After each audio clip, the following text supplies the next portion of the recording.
كاين نداء مستعجل، المراه في عمرها 70 سنه حوزوها ولادها، راهي عند الجاره، رانا حابين نجريو لها باش نكريو لها دويره، عندها بنتها برك اللي ما يسامحها فيها والله غالب عليها، ما تقدرش تسكنها عندها الضيق والترتيق. المراه هذه من باب الواد خاوتنا اللي يحب يتصل بينا باش نربطوه معاها ونديوه ليها عبر 05 53 81 28 16. خاوتنا نداء مستعجل، راني نقول لكم المراه هذه راهي عند الجاره مسكينه، راهي تندب، راهي غير تبكي، وهدرت معانا وانا حشمت.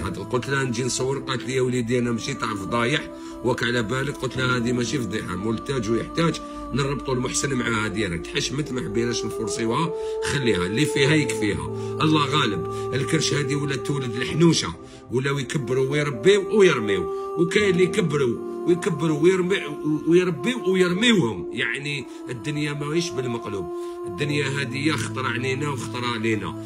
كاين اللي راهو مهني مع وليداته، ربي يحفظه وربي يهنيه وربي يبقي عليه الستر، وكاين اللي وليداته كلاوه لحمه، وكاين اللي راهو ياكل اللحم وليداته، والفاهم يفهم.